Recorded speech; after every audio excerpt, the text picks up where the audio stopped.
Hello everyone, it's iPacker and welcome back. Today we're going to be starting a new series that's going to go up in between the SCP-008 outbreak videos. This is going to be called the SCP Libary, and today I will try to explain the GOC. Now, the goal of this whole series will be to explain various organizations and characters within the SCP universe, but first off, we're going to be talking about the GOC, some of their personnel, the SCPs related to them, and how they affect the universe overall. So let's go ahead and get started.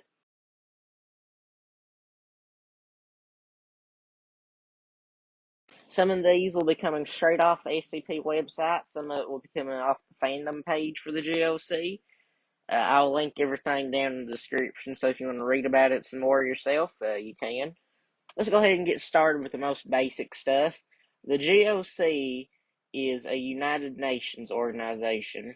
It is in, well, where the UN is, in New York City. It is like the SCP Foundation in many ways, but there are many ways it differs. It doesn't seek to contain entities as much as it seeks to terminate them. It doesn't care about the anomaly's sake as much as it cares about protecting humanity. So they have definitely different goals, the SCP Foundation. They do compete in some ways, but they are definitely like willing to work with each other if they have to. So moving on, we're going to talk about some of the SCPs associated with the GOC. And we're going to first start off with the one I'm sure almost everyone knows, or at least has a bit of an idea who the GOC is, the Chair. Now, technically, I was wrong to call SCP-1609 a chair, seeing as it is no longer a chair. Specifically, it is now mulch used in a flower bed. Why is it mulch, you say? Well, that's because, and I can't believe I have to say this, the GOC stuck it through a wood chipper. Now, why did they do this?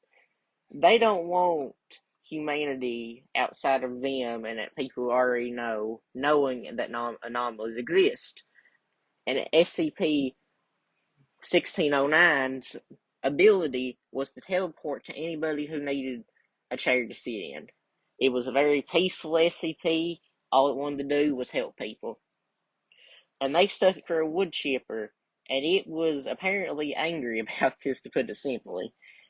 And now it would violently attacks anyone that believes to be associated with the GOC. It killed several GOC personnel.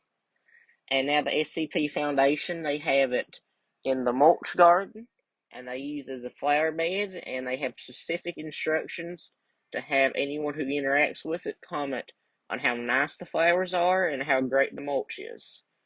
This is used as an example in the SCP universe on why terminating is not always the correct answer for SCPs. Okay, now on to Dr. Autocliffe. He was originally a GOC agent. He is the father of SCP-166. So he's a strange case, to say the least. He's technically an SCP. He used to be classified as Euclid, but he is now very important in the SCP Foundation itself for several reasons. Let's go over his anomalies. You cannot photograph his face. Every attempt to photograph his face has failed. I'll put up a picture of what happens when you try to photograph his face right now.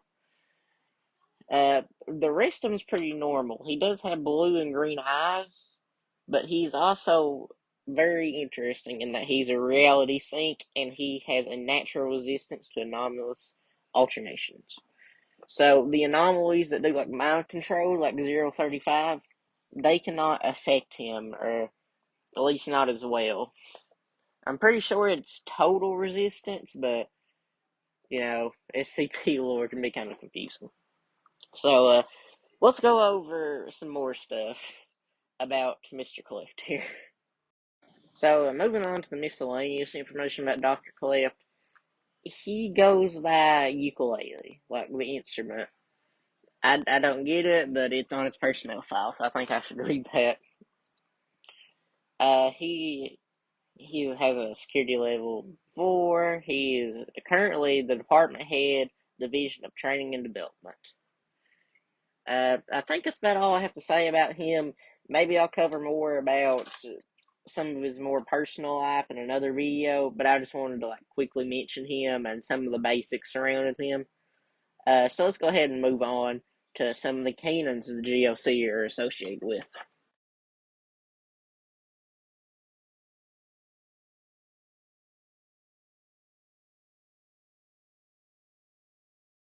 Okay, so another SCP that mentions the GOC is SCP-5000, also known simply as Y. Now, I'm not going to talk too much about this, but basically the Foundation turns against humanity and attempts to exterminate it. And the GOC obviously does not believe this is a good idea, so they pretty much go to war with the Foundation. The Foundation responds by terminating the GOC's existence. Let's go over some of the actions that the GOC took and some of the mentions of them. So the Foundation used an SCP to destroy an underwater base used by the GOC. The GOC personnel, their agents, went to war pretty much with the Foundation. It talks about our main character from this tale sitting around the campfire with the GOC agents, but he's invisible because of the suit he's wearing. Again, it's complicated. But yeah.